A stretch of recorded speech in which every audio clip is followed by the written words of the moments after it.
Yo convivo con mis espíritus y es algo que lo tengo muy claro, lo tengo consciente, soy consciente de ello.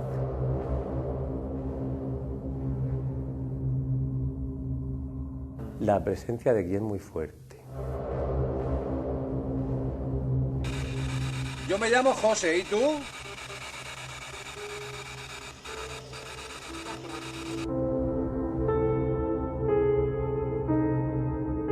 Mi marido está, sin duda, bueno, sin duda ninguna.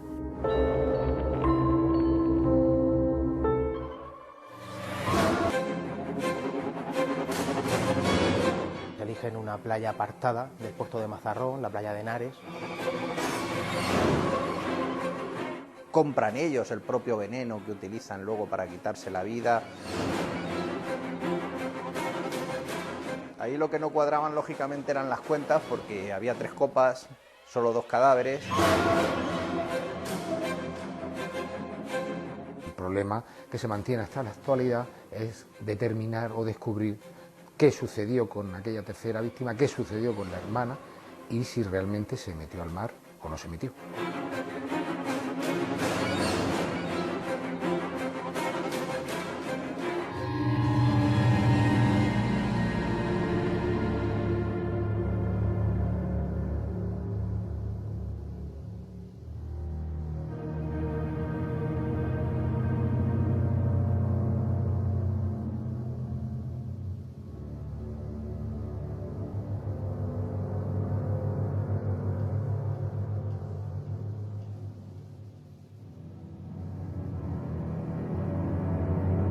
El equipo de Zona Cero llega hasta una vivienda a las afueras de Cartagena, donde tanto su propietaria como algunos de los amigos de ella han tenido la oportunidad de vivir en sus propias carnes experiencias que rozan lo paranormal, lo extraño. Nosotros vamos a intentar ser testigo de esos fenómenos.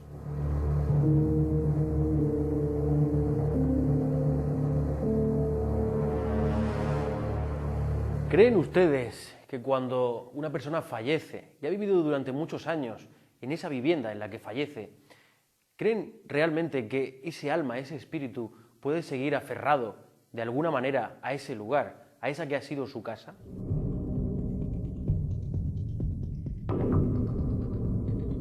Mi marido está, sin duda, bueno, sin duda ninguna. La presencia de aquí es muy fuerte. Guy siempre intentaba comunicarse, lo único que yo no entendía.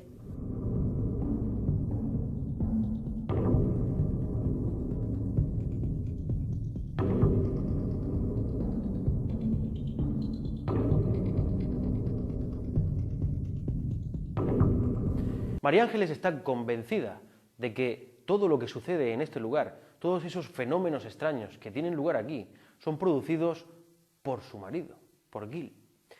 Ella está, como decimos, convencida y así lo manifiesta. De lo que no cabe duda es de que nos vamos a dejar llevar por todas esas emociones y vamos a llevar al límite nuestros sentimientos y nuestra propia experiencia para intentar comprender qué es lo que sucede en este lugar.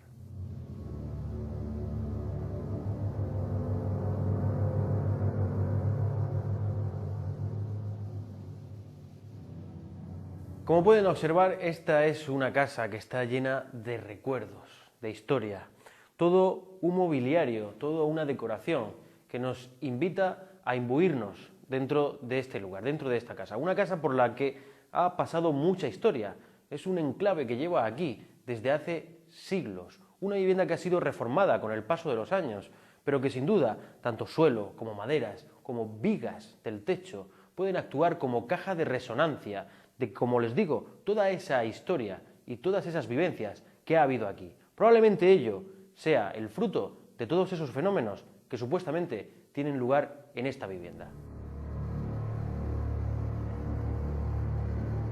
En el programa de hoy nos adentramos en una vivienda centenaria de Cartagena, un inquietante lugar suspendido en el tiempo y en el que su dueña afirma que desde hace años tienen lugar fenómenos inexplicables.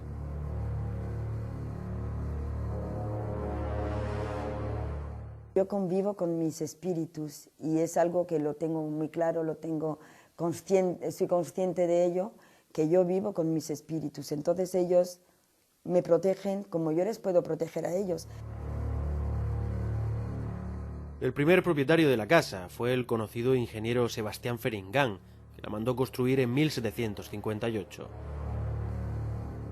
Con el Spirit Box hacemos psicofonías, entonces siempre sale él, se manifiesta enseguida, diciéndome que me quiere, que me espera, que no se quiere ir, que aunque lo hayamos intentando que se eleve, no quiere, él está aquí conmigo.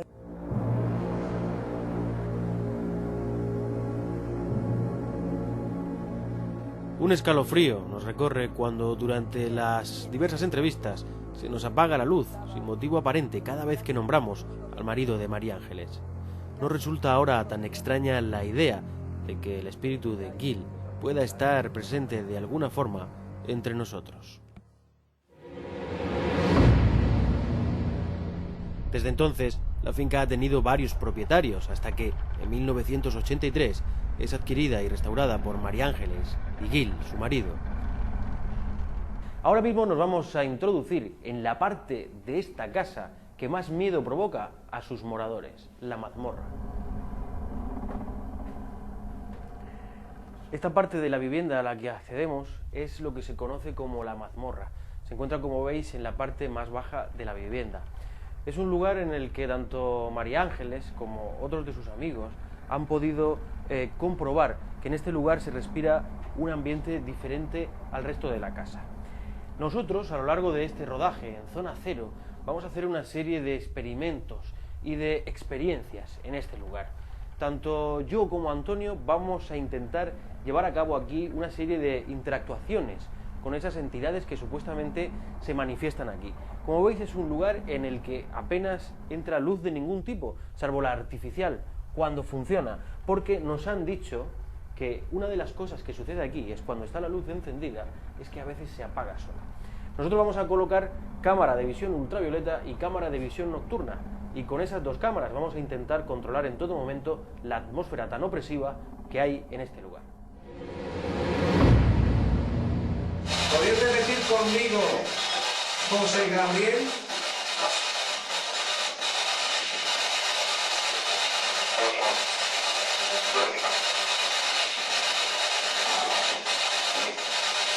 Ahora podéis decir el nombre de mi compañero, Benjamín.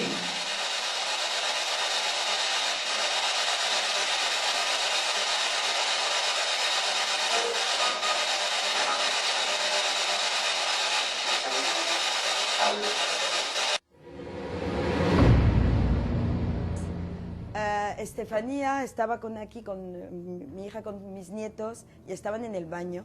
Y de golpe, y yo estaba en mi habitación que da a la otra parte.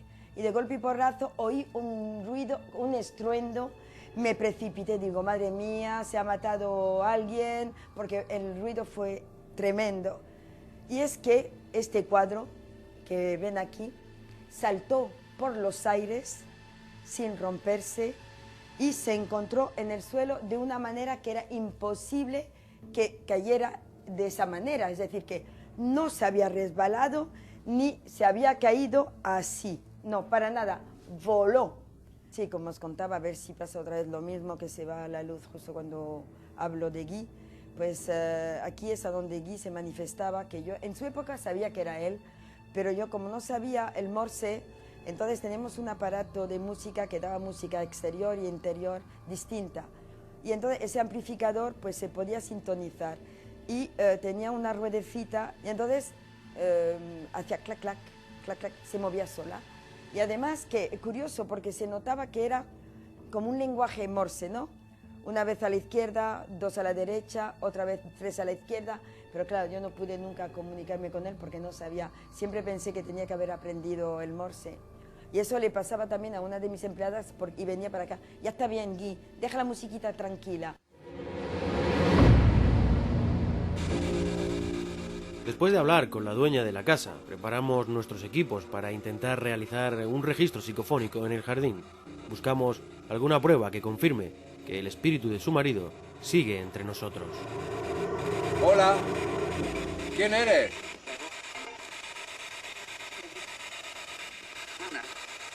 Uno. ¿Pero me puedes decir tu nombre?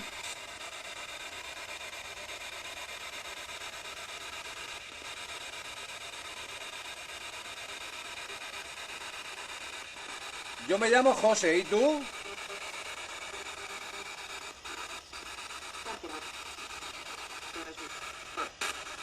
Mi compañero se llama Antonio. ¿Puedes decir su nombre? Antonio, lo ha dicho.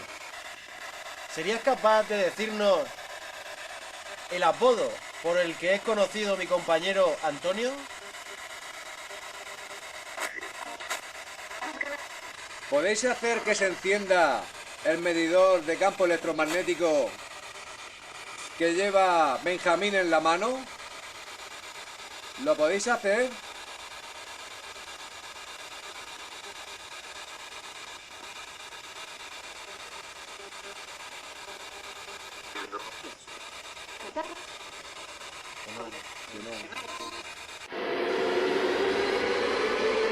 Esto se llamaba Colonia Luisa, y de la época de Sebastián Feringán era la finca más grande de toda Cartagena. Y cuando secó esta casa la construyó para su esposa Onofra del Pollo, Santo Domingo, porque su mujer tenía problemas de asma. Y el Carlos III le regaló estas tierras y entonces aquí construyó la casa. Fallecieron bastante rápido, pero también me contaron que si entraba, hubo aquí un marido que mató a su mujer y se refugió aquí y la Guardia Civil no pudo entrar. Mi jardín era divino, muy bonito, muy bonito, muy bonito. Y al fallecer mi marido, yo me creo que se entristeció como yo. Como os lo decía, un jardín vive, las plantas viven, tienen alma. Y entonces había música todo alrededor del recinto. Y hace 3 o 4 años, pues dejó de sonar la música afuera. Y entonces empezaron a morirse las plantas. Bueno, pues ha llegado el momento de que me dé un paseo por la casa yo solo y me voy a dirigir al punto más caliente. Sin duda, el lugar donde todo el mundo dice que aparece y sienten cosas extrañas.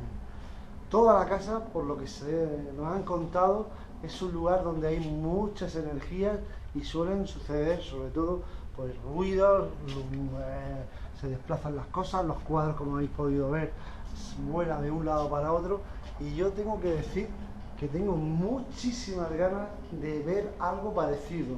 Por eso estoy aquí. Me gustaría que el propietario Gil se pudiera manifestar realmente y pudiéramos sentir algo que ya nos han contado todos los que están aquí. Esto es uno de los salones que hay en la casa.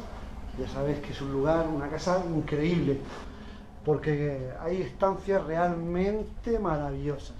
Y ahora, sin más, voy a entrar a lo que se llama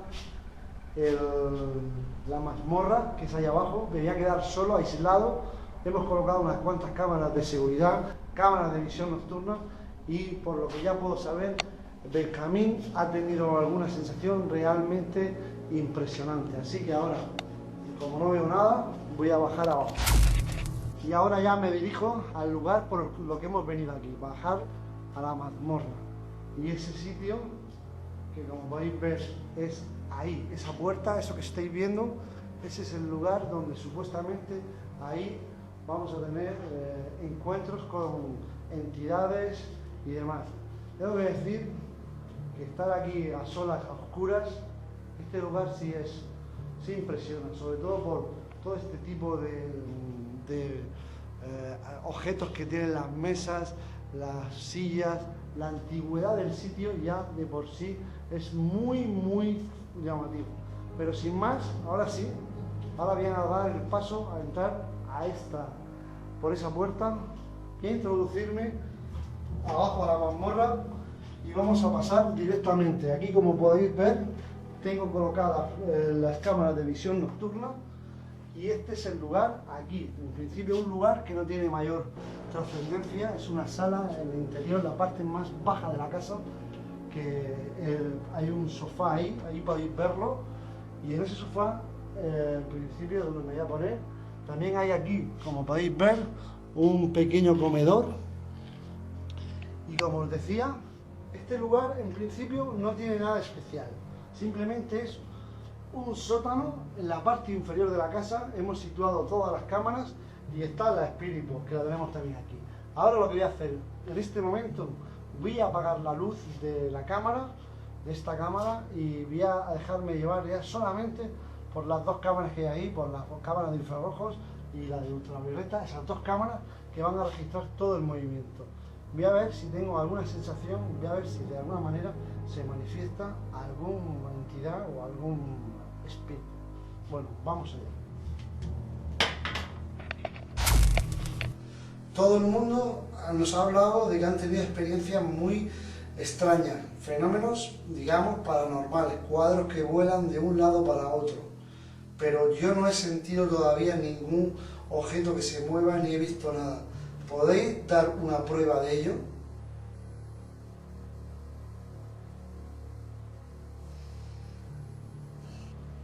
Por ahora llevo unos 5 minutos aproximadamente aquí de abajo, a solas, he apagado las luces y por ahora no he sentido ninguna sensación, ninguna presencia, ningún ruido, y tampoco he oído nada a través del Spirit Box. Gil, ¿estás aquí con nosotros ahora mismo?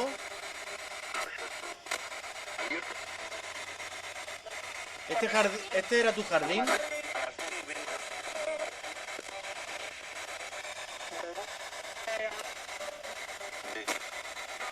Sí.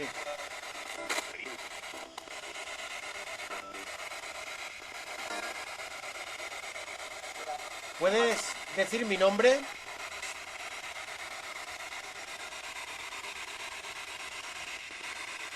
Me llamo Benjamín. ¿Puedes repetir mi nombre?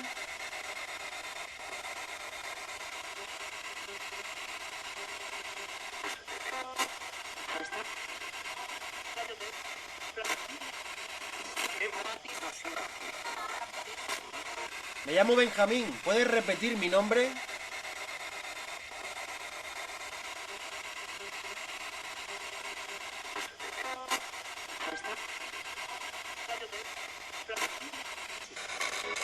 ¿Hay alguien que quiera comunicarse con nosotros?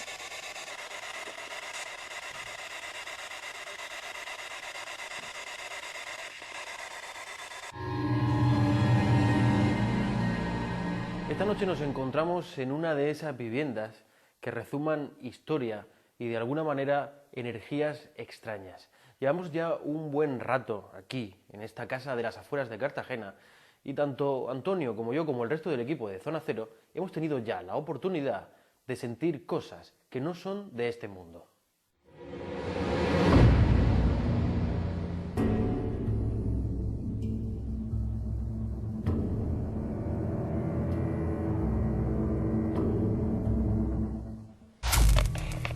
Bueno, pues no ha habido suerte. Parece ser que no se han querido comunicar con nosotros, conmigo en este caso, así que voy a abandonar la sala y vamos a intentarlo en otro sitio. Camino ya hacia afuera, vuelve la luz nuevamente y la sensación de no estar solo. Voy a ir hacia el patio, hacia la parte del jardín, de la entrada, donde están el resto de compañeros. ¿Quieres que bajemos mejor a la zona de la mazmorra?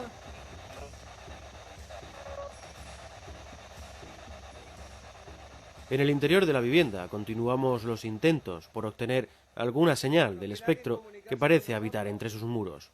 La búsqueda anterior en el jardín nos ha revelado un nombre, Fátima, aunque no podemos determinar si se trata de una psicofonía auténtica. Sí creemos que en esta casa puede haber algunas energías que escapan a nuestro entendimiento. Completo, José Antonio.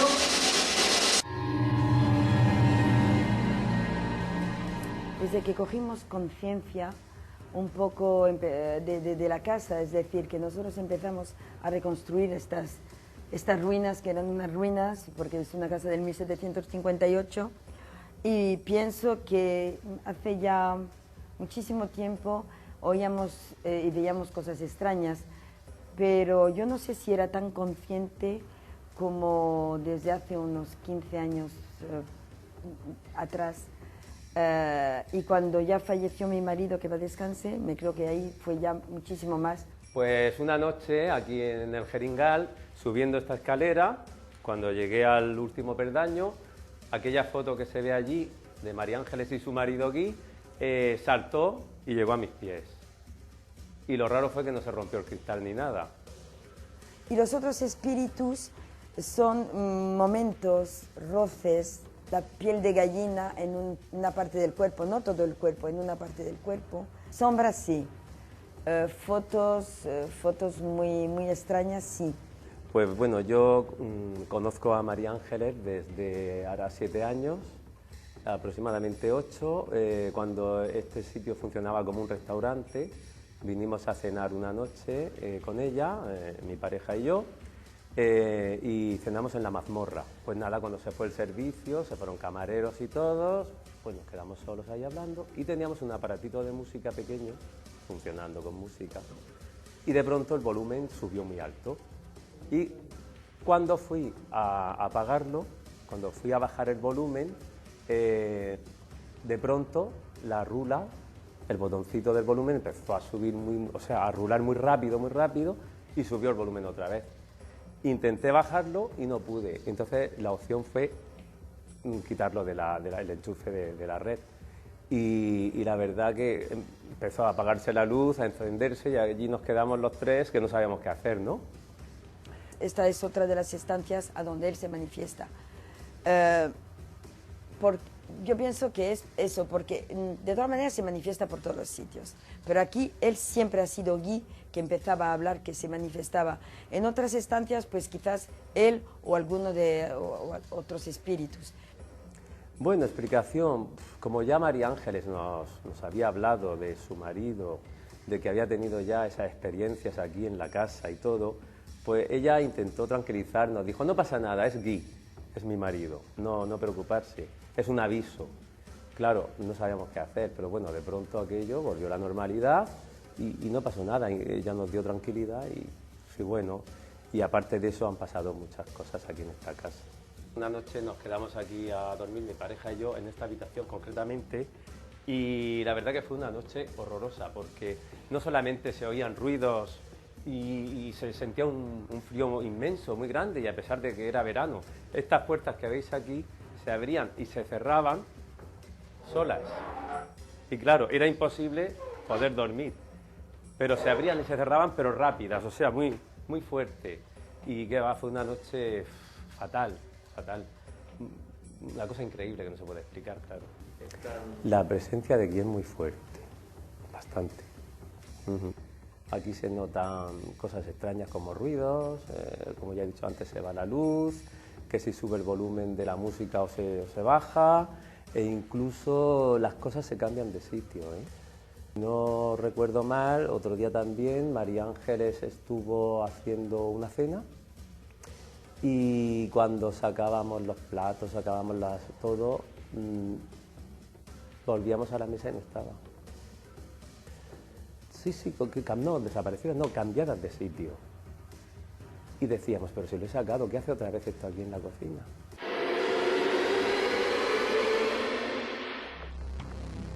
Sobrecogidos todavía por algunas sensaciones que hemos percibido en el interior de la vivienda, nos proponemos realizar un recorrido por el fantasmagórico jardín que nadie cuida desde hace años. Bueno, pues estamos paseando por la zona exterior de esta finca, que como podéis ver está en completa oscuridad, de un jardín bastante misterioso.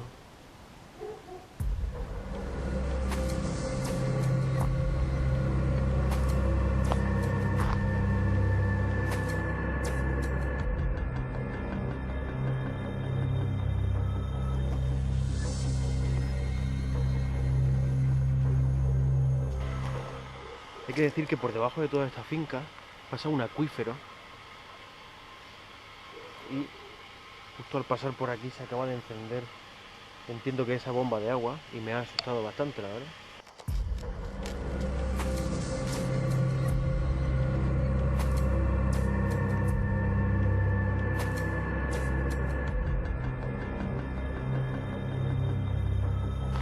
Os aseguro que desde que han empezado los rodajes de Zona Cero, la visita a esta vivienda en las afueras de Cartagena es uno de los lugares que ha conseguido ponerme los pelos realmente de punta.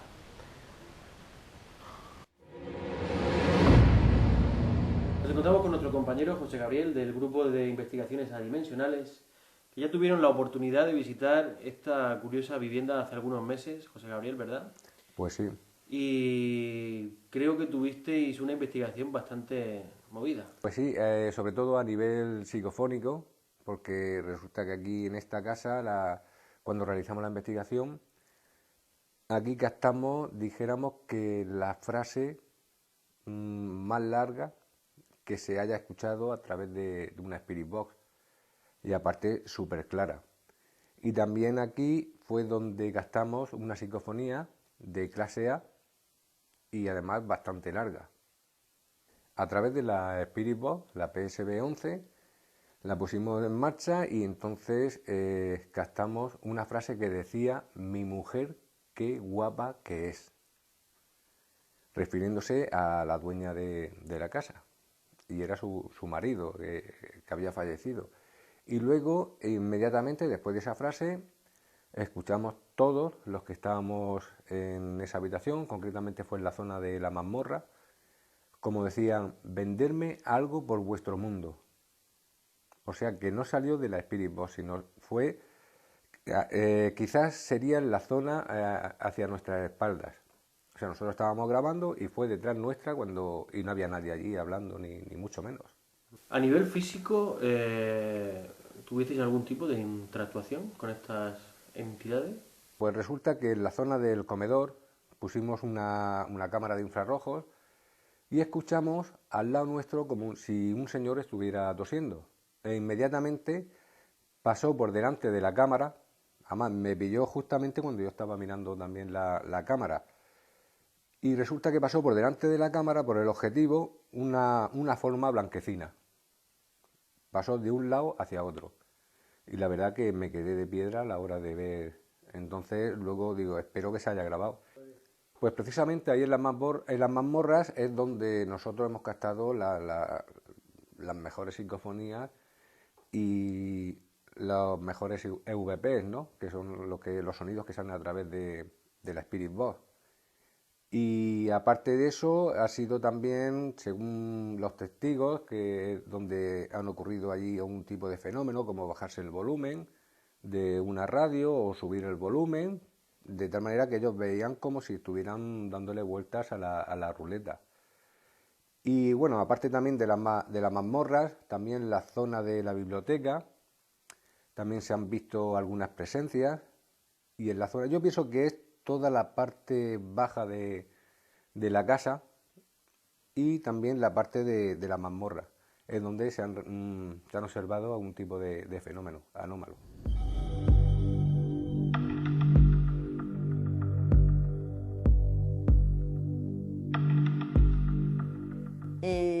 Yo no lo comprobé, lo comprobaron José Gabriel, los investigadores, que vinieron una noche y estuvieron grabando y tuvieron ahí unas conversaciones y les contaron eso, que eran todavía, no me acuerdo, 18, muchísimos, que estaban ahí desde la guerra, es decir, que hacía mucho tiempo que estaban ahí. ¿Estamos hablando de presencias físicas que han sido vistas o presencias espirituales que han podido ser sentidas? Han sido presencias vistas.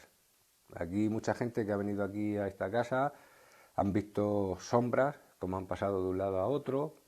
También han visto, dijéramos, sombras pero blanquecinas, como se han estado pasando, por ejemplo, por el comedor tranquilamente de esta casa. O sea que han habido muchos testigos también que han visto presencias. Sí que esta casa te atrapa, ¿eh?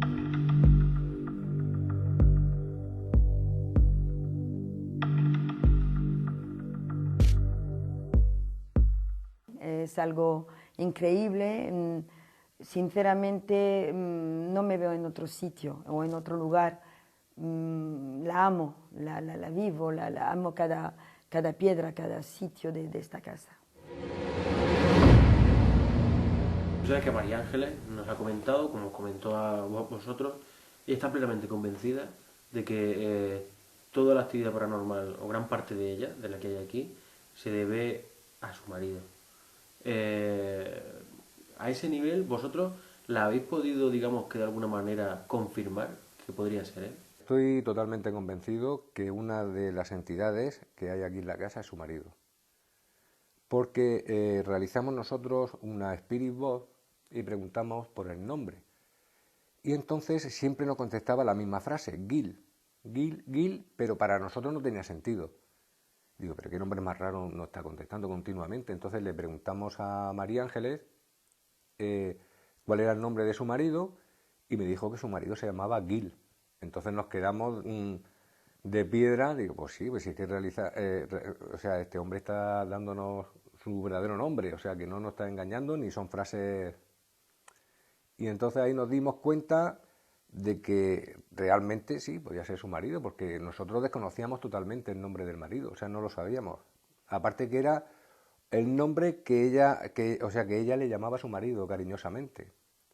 Y luego él nos dijo Shegui, que es como él le llamaba a su mujer también, dijéramos, íntimamente. Bueno, de la investigación que realizamos nosotros aquí en esta casa, quiero resaltar que quizás sea una de las frases mejor captadas en todas nuestras investigaciones, que es la que he comentado antes, porque es que, por lo que hemos podido aquí comprobar, dijéramos que entre María Ángel y su marido vivían como una historia de amor.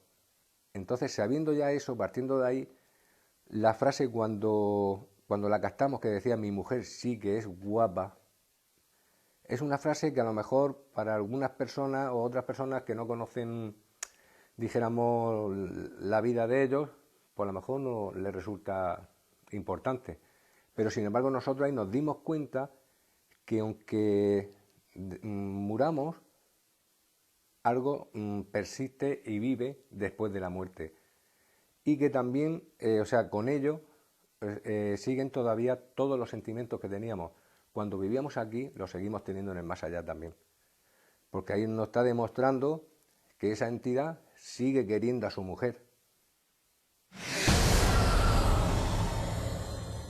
En esa mazmorra he tenido la oportunidad de vivir junto a José Gabriel, una experiencia bastante curiosa.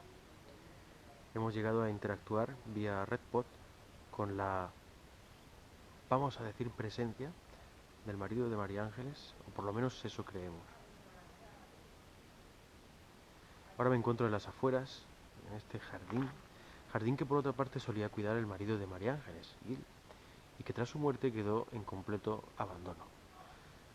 Nos decía María Ángeles que ella pensaba que las plantas tenían alma y que de alguna manera habían sentido la pérdida de Gil y se habían entristecido tanto que habían muerto. María Ángeles nos dice que sigue atrapada de alguna manera dentro de esta casa. No quiere abandonarla y la presencia de su marido la sigue acompañando y de alguna manera protegiendo.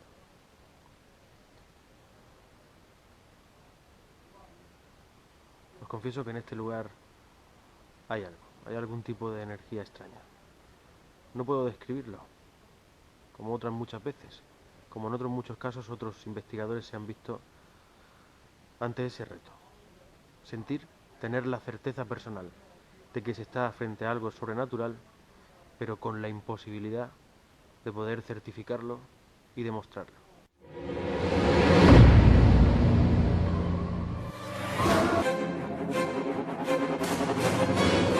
Eligen una playa apartada del puerto de Mazarrón, la playa de Henares. Compran ellos el propio veneno que utilizan luego para quitarse la vida. Ahí lo que no cuadraban lógicamente eran las cuentas, porque había 3 copas, solo 2 cadáveres. El problema que se mantiene hasta la actualidad es determinar o descubrir qué sucedió con aquella tercera víctima, qué sucedió con la hermana y si realmente se metió al mar o no se metió.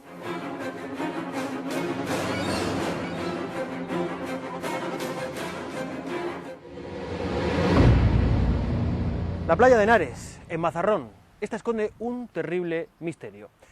Una familia del norte, 3 hermanos, un largo viaje y un final fatal, cuyas piezas siguen sin encajar muchos años después.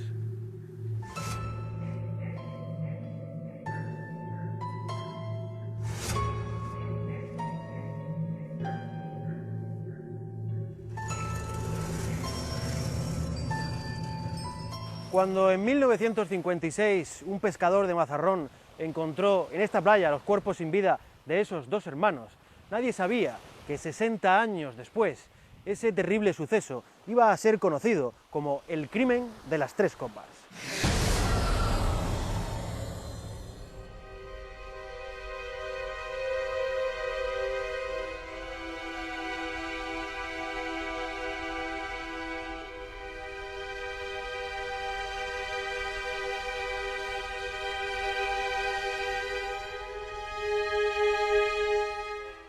Esto se trata de una familia procedente de La Rioja, de Haro, una familia acomodada. Bueno, son 3 hermanos solteros, proceden del norte de España, tenían negocios en Bilbao, en Madrid, en La Rioja, negocios de hostelería, y son 3 hermanos, 2 hermanas y un hermano, que misteriosamente aparecen en Mazarrón, y allí se produce el caso.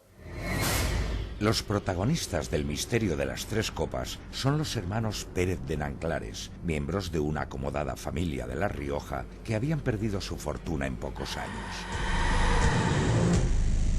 Arruinados, deciden viajar a la costa como parte de un plan para poner fin a su desdicha. Principalmente se barajan 2 hipótesis de por qué estos 3 hermanos aparecen en Mazarrón. Uno de los motivos puede ser porque estaban arruinados. Como se ha comentado, ellos tenían negocios de hostelería en Madrid y bajaron aquí de una manera siniestra un poco a poner fin a sus días. Querían hacer un viaje, un extraño viaje. Se deshacen de todo, venden lo poco que les quedaba, informan a la familia, a la poca familia directa que tenían y emprenden un largo viaje, un extraño viaje, como también lo bautizó Fernando Fernán Gómez en su película, hacia justo el otro lado de España. Una de las hipótesis que se barajan es que quieren huir del país y para ello eligen Mazarrón, digamos como puerto de inicio, en el que van a coger un barco y van a poner agua de por medio y van a desaparecer del país. Ellos quieren empezar una vida nueva, no se sabe dónde, y con lo puesto pues arrancan ese viaje.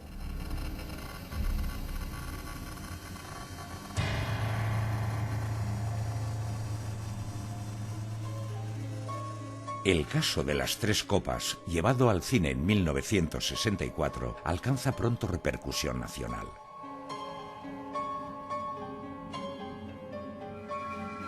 Al llegar a Mazarrón, los hermanos se hospedan en una pensión y contratan varios servicios de taxi para recorrer la costa.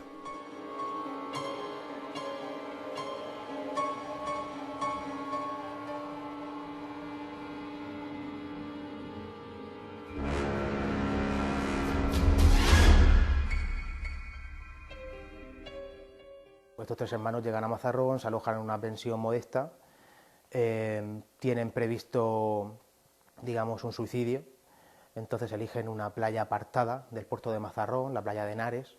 Ellos se vienen aquí, se vienen sin pertenencias prácticamente, una sola maleta, compran ellos el propio veneno que utilizan luego para quitarse la vida, se van a una zona alejada en un taxi sin que intervengan terceras personas. Hacen un combinado, un cóctel mortal de alcohol y sal de acederas que bueno, produce una reacción mortal.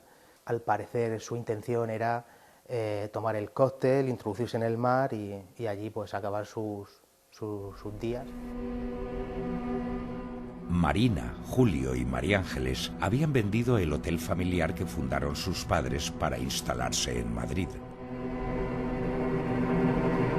Los negocios que emprenden en la capital se convierten pronto en la ruina de los tres hermanos. En Mazarrón, muchos vecinos se fijan en ellos. Bien vestidos y de aspecto burgués, los tres hermanos viajan en taxi y comen en los mejores restaurantes de la zona. Ahí lo que no cuadraban lógicamente eran las cuentas, porque había 3 copas, solo 2 cadáveres. Los testimonios del taxista, por ejemplo, y de los testigos que los vieron en Cartagena en sus últimas horas de vida, todo el mundo apuntaba a que eran 3, 2 mujeres y un hombre, y a que alguien faltaba una, ¿no? Finalmente se determina que la tercera copa pertenecía a la hermana mayor, a la tercera víctima de este suicidio. La policía llega a la playa de Henares, encuentra los 2 cuerpos de los hermanos, encuentra 3 copas, falta el cuerpo de una de las hermanas, evidentemente se identifica esa copa con la hermana, se hace un rastreo en profundidad de lo que es la zona, incluso se rastrea la playa a nivel subacuático con buzos y tal, el cuerpo nunca aparece, y entonces ahí es donde empiezan a surgir todas las especulaciones, ¿no? El problema que se mantiene hasta la actualidad es determinar o descubrir qué sucedió con aquella tercera víctima, qué sucedió con la hermana y si realmente se metió al mar o no se metió.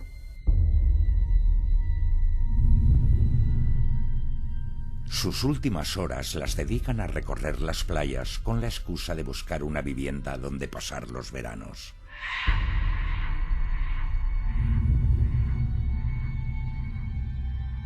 Poco antes de su muerte, avisan a sus parientes de que piensan viajar al extranjero. Los hermanos llevan consigo una pequeña maleta de la que no se separan en ningún momento. Escogen la playa de Henares, alejada varios kilómetros de Mazarrón, donde preparan un cóctel mortal formado por sal de acederas y vino tinto.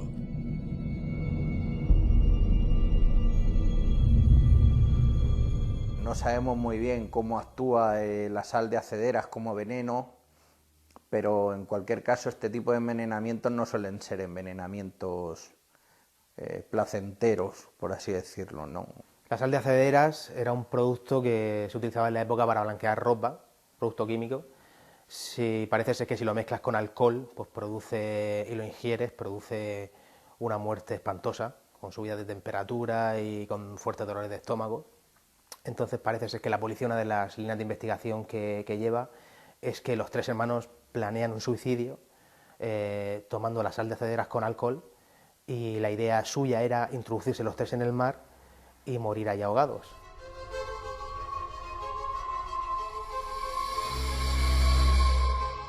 Tras inspeccionar la escena del crimen, la policía encuentra 3 copas y una factura que confirma la compra del producto que han usado como veneno, pero en el lugar no hay rastro de la hermana mayor.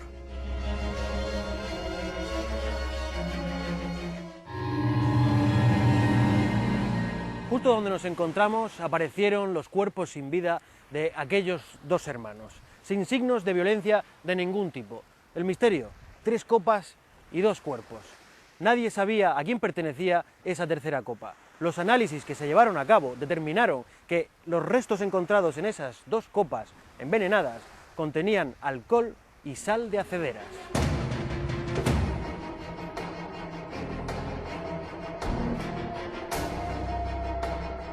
Una última copa entre 3 hermanos que sella el destino final de una familia arruinada. En cuanto a Marina, el hallazgo de su carnet de identidad en el agua refuerza la idea de que se ha ahogado en el mar.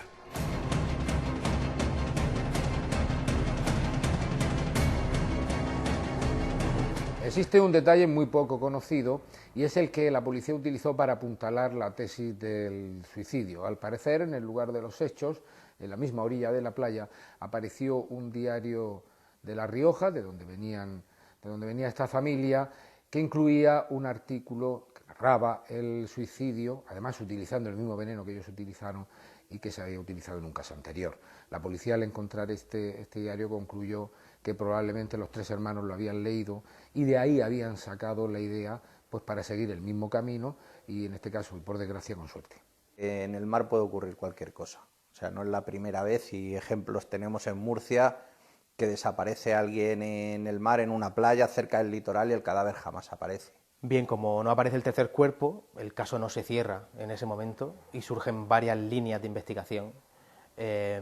Una de ellas es que sitúa a esta hermana, esta tercera hermana que no sabemos dónde está, la sitúa en una casa de Huerta, escondida. Al parecer esa línea se descarta, y entonces pues empiezan las especulaciones y los rumores que dicen que bueno, que fue la hermana realmente, esta tercera hermana, pues la que hizo ese cóctel, que intentó matar, que mató a sus hermanos con el fin de quedarse con la herencia.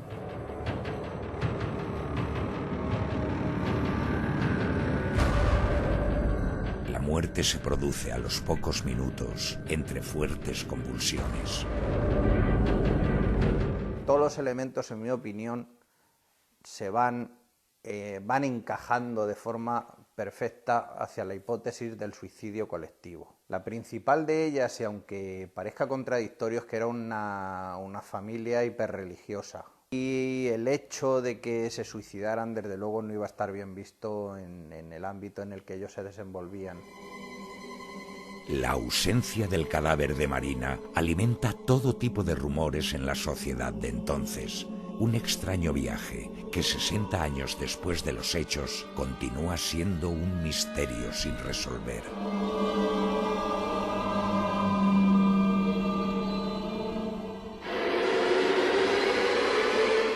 También hay una teoría que dice que estos hermanos que venían de la hostelería sí tenían un buen patrimonio. De hecho, hay unas crónicas que dicen que dejaron escrito un testamento, o sea que sí parece ser que tenían algún patrimonio. Entonces se baraja la posibilidad de que el caso de Mazarrón sea un crimen, sea el crimen de Mazarrón, en el que bueno, pues esta hermana planea envenenar a sus hermanos para finalmente quedarse con toda la herencia. Allí se llegó ya a especular con la posibilidad de que Marina tuviera incluso un novio secreto, que ella hubiera concebido todo este montaje para acabar con la vida de sus dos hermanos.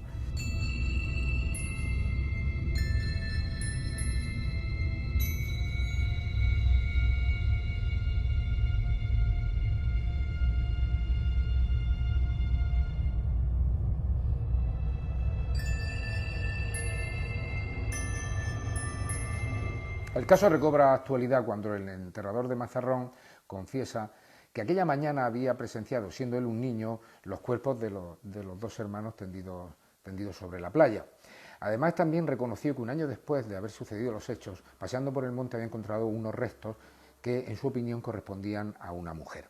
Cuando confiesa esto, 33 años después, desde que había sucedido el caso, pues la Guardia Civil acudió al lugar. Efectivamente, allí estaban los huesos de esta mujer, pero no se pudo recuperar el ADN.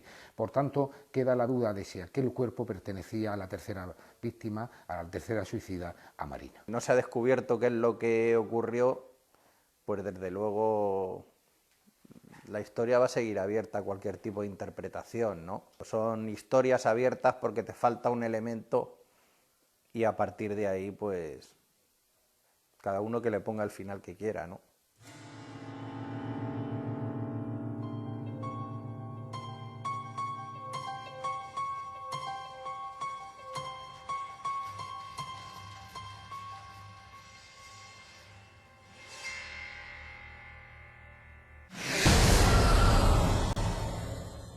¿Qué tal? Buenas noches. Ya lo han visto. Intenso e interesantísimo capítulo el de esta noche en Zona Cero. Hemos visitado esa misteriosa casa de la mazmorra y también nos hemos adentrado en ese intrigante crimen de las tres copas. Antonio, buenas noches. Muy buenas noches, Benjamín. La verdad que sí, como bien decías, un programa muy interesante, sobre todo con mucho misterio en esa casa de la mazmorra que hemos podido ver. Y yo, antes de nada, me gustaría cuestionarte una pregunta, para empezar, directamente. ¿Realmente es más afín la gente? ¿Puede sentir cosas aquellos que creen a los que no creen en estos fenómenos? A ver, digamos, se podría decir que al igual que... Fíjate, porque eso es una cuestión que yo creo que tiene mucho sentido. Porque al igual que nosotros mentalmente podemos bloquear cosas e impedir que determinados sucesos se lleven a cabo, hablando siempre dentro de lo que es el ámbito de lo paranormal, pues existe la contrapartida. Es decir, podemos crear la energía necesaria para que un suceso tenga lugar, sí, quizá. Te hacía esta pregunta, como bien hemos podido ver en este programa, yo tenía mucho interés, tenía en esta ocasión, ganas de sentir algo, algún fenómeno que no se produjo, y casualmente antes que yo estabas tú en esa mazmorra y tuviste la oportunidad de comunicaros, y posteriormente también, o sea, con lo cual, no sé si es por un poco mi incredulidad en ese sentido, o porque no se dieron las circunstancias, por eso te cuestionaba la pregunta. Pues sí, es curioso. Fíjate, nosotros en el momento en el que estábamos en la mazmorra, tanto José Gabriel como yo, pues sabíamos que a continuación lo que venía, digamos que era la parte en la que ya bajabas tú. Y lo que hicimos fue, tuvimos una pequeña interactuación con esas entidades, o por lo menos teníamos la sensación de que estaba siendo así, y le llegamos a decir, yo le llegué a decir, a continuación va a bajar mi compañero, necesitamos que les des una muestra de que realmente estáis aquí o existís, ¿no? Y digamos que tuvimos una entrada a través de la Spirit Box que en el momento in situ nos pareció entender que decía que baje. Después lo hemos analizado, hemos estado escuchando ese registro y no queda del todo claro, pero sí que a raíz de que bueno, bajas tú y se ha podido ver que varias veces haces bueno, pues esa invocación, ese llamamiento, pidiendo ese contacto, y que, bueno, pues no se da. No se sabe si y respondiendo a la pregunta que hacías, no se sabe si es porque bien tú mentalmente bloqueas esa comunicación y que al mismo tiempo nosotros sí estamos, digamos que proclives a que se dé. Tengo que decirte que por primera vez me sentía cercano y sobre todo con ganas de sentir algo especial, por eso recuerdo, y tengo que decírselo a los televidentes, que cuando Benjamín salió de este lugar, de la mazmorra como le llaman, me dijo, he tenido una experiencia muy interesante. No me quiso desvelar qué había tenido, y me dijo, estás preparado, baja y compruébalo tú. Y a mí me recuerdo que esas palabras que tú me dijiste ya me produjeron de alguna forma una intriga, ¿no? Pensé, hoy voy a tener suerte, voy a sentir algo especial, ¿no? Y por eso me recuerdo que cuando bajé, bajaba con esa ansiedad de decir, quiero sentir algo, que pase algo, que me pase a mí algo, ¿no? Que hasta la fecha no me ha pasado. Volviendo a decir, el programa de hoy recorre un lugar que es una joya, ¿no? Es un museo, es una casa, un museo, un lugar magnífico, ¿no? Yo recuerdo haber vivido unos momentos muy bonitos ahí porque el sitio en sí es una obra de arte, está lleno de grandes cuadros, mucho mobiliario antiguo y está muy bien cuidada y está muy bien organizado todo. La verdad que fue un sitio encantador, ¿no? Es una vivienda, bueno, más que una vivienda, es una mansión, una casona enorme, lo hemos dicho ya, de 900 metros cuadrados, llena de magia y de energía, sin lugar a dudas, más allá de que pueda haber actividad o no paranormal. Como tú decías, desde que pones un pie en el interior de la vivienda, pues tienes la sensación de entrar a un sitio diferente, porque bueno, pues la propietaria lo tiene lleno de antigüedades, objetos de diversas épocas, de diversas procedencias, y digamos que todo eso ella lo remarca en un momento de la entrevista. Digamos que todos esos objetos a su vez han tenido sus diversos dueños, sí, y ni ella misma sabe si en alguno de esos objetos se ha podido traer un espíritu. Yo me gustaría explicar un poco cómo fue nuestra llegada a la casa, que como ya bien sabéis no podemos desvelar el sitio exactamente donde se encuentra, le hemos dicho que se encuentra en Cartagena. Recuerdo, para que todo el mundo lo entienda, que a la llegada nuestra había muchos amigos de la propietaria y todo el mundo daba por entendido de que suceden cosas y que ese día iba a haber mucha actividad por el hecho de que el programa estaba Zona Cero allí. Y yo recuerdo que me llamaba mucho la atención con qué rotundidad lo comentaba todo el mundo. Aparte era algo que era popular entre ellos, que Gil se manifiesta continuamente y suceden cosas en la casa de forma normal y que ellos lo tratan con absoluta normalidad. O sea, no era algo anormal que esa noche se produjeran esos hechos de apariciones, movimientos de cuadros, golpes, en fin. Y yo recuerdo que me llamaba la atención con qué tranquilidad todo el mundo hablaba de que efectivamente sí, que ahí había, digamos, entidades, espíritus que viven en la casa, que están ahí y que habitualmente se manifiestan con toda tranquilidad y normalidad. Sí, es que es así, existe un caso de convivencia literal. La propietaria, María Ángeles, está plenamente convencida de que la actividad o la existencia de esa presencia pues es achacada a su marido, a Gil. Digamos que eso la hace vivir, digamos que ese fenómeno pues con una tranquilidad añadida, ¿no? Y es decir, bueno, pues es la presencia de un ser querido, al fin y al cabo. Y ella se siente de alguna manera protegida por ese espíritu, por lo tanto no tiene por qué tener ninguna sensación de temor. Sus amigos, sus invitados, como Francis Zamora en este caso que estamos viendo ahí, pues son personas que han compartido mucho tiempo en esta casa con ella y que han podido vivir de primera mano. Perdona, no, lo que está comentando... En las puertas que se abren. Realmente es un hecho, si es cierto, es un hecho muy fuerte, ¿eh? O sea, Pues sí, porque yo estuve en esa habitación, de hecho grabé esas imágenes y las puertas eran de un tamaño considerable, muy grandes, pesadas, y puedo decir que si eso es real que sucedió, tuvo que ser realmente duro para ellos, ¿no? Porque, o sea, que se muevan esas puertas, como él comenta, no una puerta despacito, si se movían como un acordeón, digamos, una y otra y una y otra. Eso es una situación bastante dura, ¿no?, para una persona si está durmiendo ahí dentro, ¿no? Sin duda. Y después el tema también del cuadro que anteriormente había comentado la propietaria, pues también es algo realmente fuerte, ¿no? Que un cuadro vuele de un lado a otro. Cosas que, como bien he comentado, yo no pude apreciar, pero que tú sí viviste una experiencia para ti, que me llamó la atención al verte salir de allí, que saliste sorprendido, ¿no? Me gustaría que nos comentaras qué viviste en primera persona allí.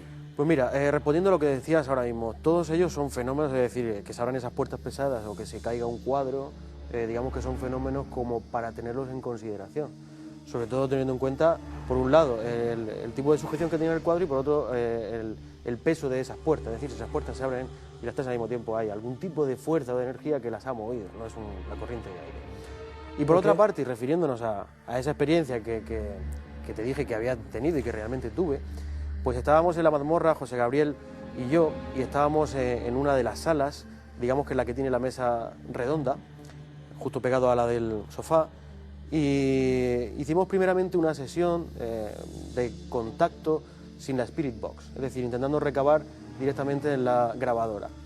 Teníamos justo delante de nosotros este dispositivo que llevan los miembros del grupo de investigaciones adimensionales, el REM-Pod, y les estábamos pidiendo que de alguna forma interactuaran. Perdón, el REM-Pod es un dispositivo que emite una luz una energía electromagnética, un campo electromagnético, digamos, que se aproxima a su campo más inmediato. Sí. Es decir, no vale un círculo, sino solamente lo que es un radio aproximadamente no llegaría al metro, centímetros. Sí. Y digamos que no se estaba produciendo esa comunicación. Yo lo que hice fue trasladar ese dispositivo a la mesa de la sala de al lado, con la fatalidad de que quedó fuera del plano de las cámaras que estábamos utilizando. Sí, eso lamentablemente sí. Lógicamente, seguimos con la sesión y tuvimos una respuesta, digamos que inteligente, a través de este dispositivo. Claro, vosotros le preguntabais... Correcto. Y os respondía con una luz o con dos. Exactamente, una luz era un sí, dos luces era un no. Y esas luces venían acompañadas de pitidos. ¿Qué preguntas formulabais? Pues mira, quiero recordar que una de ellas preguntamos si era Gil, la presencia que estaba con nosotros. El marido de... La respuesta fue un sí. Preguntamos si había alguien más con nosotros en ese momento. Y la respuesta fue un no. Claro, los pitidos se llegan a oír en el audio de la cámara, pero no se ve el dispositivo. Por lo tanto, hemos perdido, digamos, que esa evidencia o esa prueba. Fíjate que en esas imágenes que estamos viendo ahora se puede ver la mesa en la que yo puse el dispositivo, que se ve también ahí, pero digamos que estaba colocada la cámara en otra situación, tenía otro plano distinto que impedía que se viera. Ahí en esas imágenes se está viendo, se ve la mesa, soy yo en ese momento, y estaba también puesto el REM-Bot ahí pero no interactuó conmigo. No hubo una comunicación. A lo mejor no supe entablarlo o... No lo sé, realmente fue un rodaje curioso, porque recuerda que una de las cosas que te dije yo al llegar allí era que yo, digamos que por el tipo de energía que sentía en la casa, no estaba muy por la labor de hacer el recorrido en solitario. 900 metros de casa, lleno de antigüedades y toda oscura, no me apetecía mucho. Con relojes que continuamente emiten ruidos que son tremendamente de una película de Hitchcock, sinceramente. Los cuadros, todo lleno de cuadros.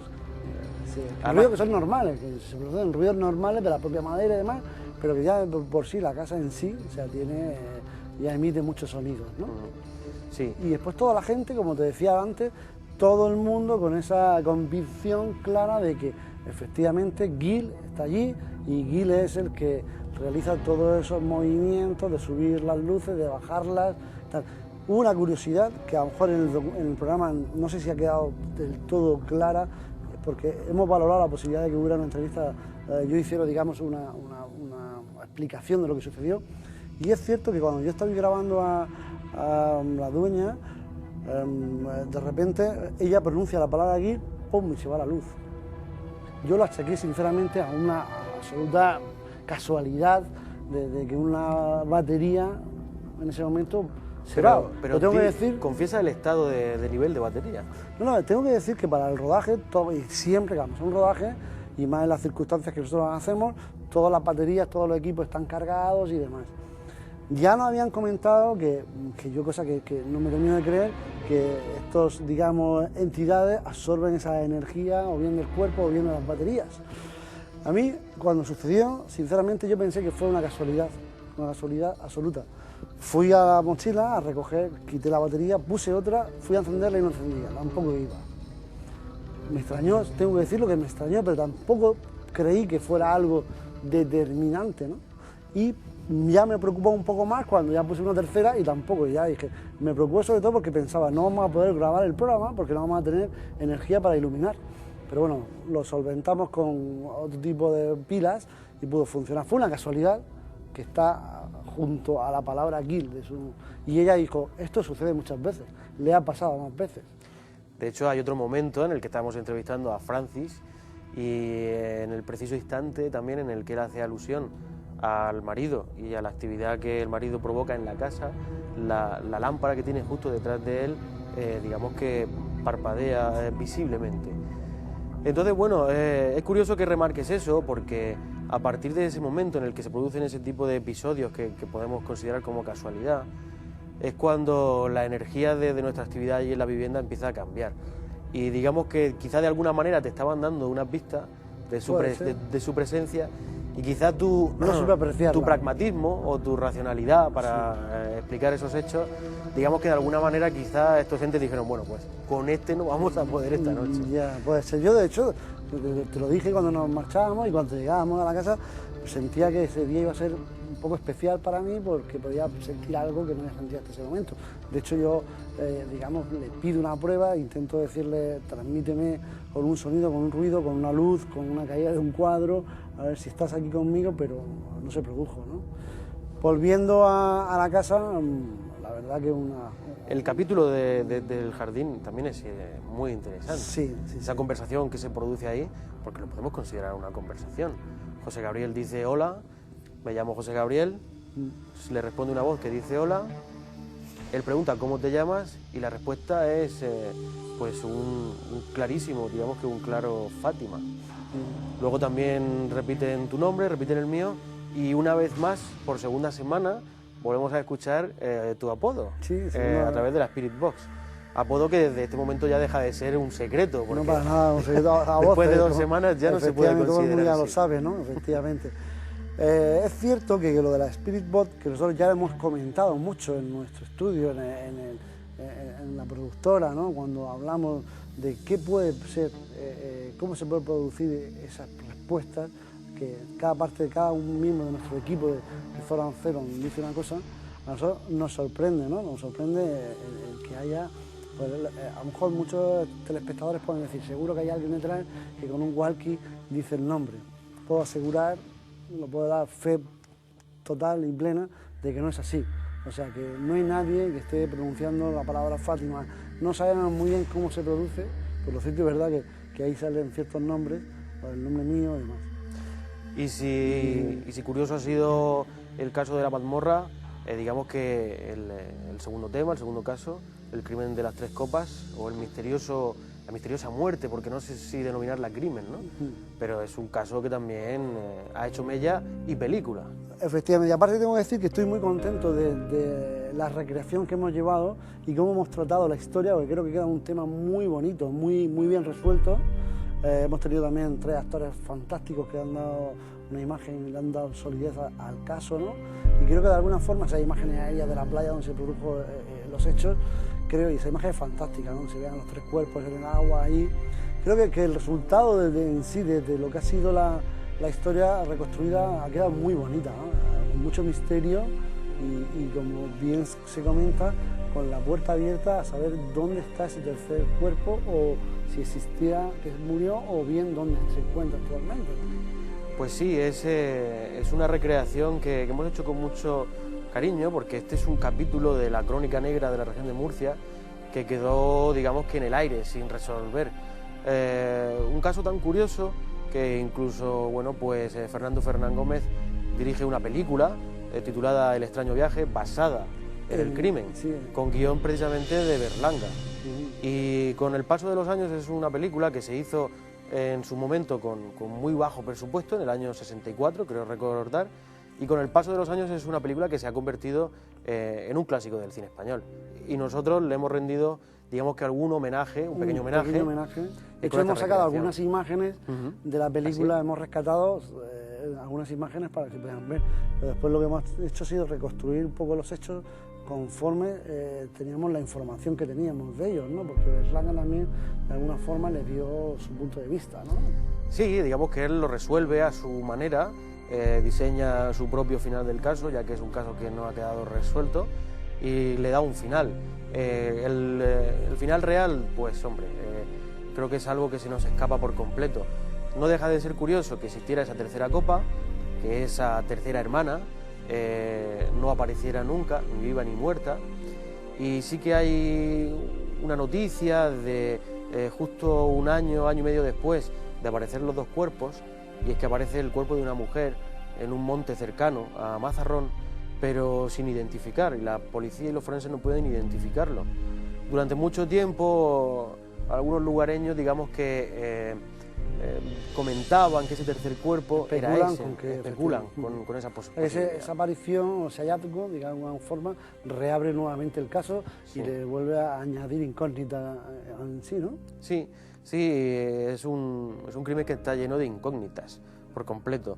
Y lo cierto y verdad es que pocas de ellas se han podido resolver, hasta el punto de que este crimen de las 3 copas, este extraño viaje, como lo llama Fernán Gómez en su película, pues continúa siendo un misterio que muchos de los que visitan en verano esa playa de Henares, en Mazarrón, pues desconocen por completo. Por completo. Yo creo que hemos traído una vez más. Hemos traído una vez más casos que son de la región de Murcia, que son totalmente ajenos a la gran mayoría de los murcianos, y que Zona Cero descubre para que todos tengamos conciencia de cosas curiosas, la cara B de nuestra región en ese sentido, ¿no? De la parte oscura, ¿no? Totalmente. Sí. Oye, Antonio, y creo que esta semana sí podemos adelantarles clara y nítidamente a los espectadores cuáles son los contenidos del próximo programa. Pues sí, la verdad que ya están rodados, y tenemos que decir que vamos a hacer un tema muy interesante como es la Casa Díaz Casau, que tiene una leyenda romántica, ¿no? Sinceramente, muy bonita, un lugar que está en el centro de Murcia, la calle Santa Teresa, y también vamos a tratar el Castillo de Lorca.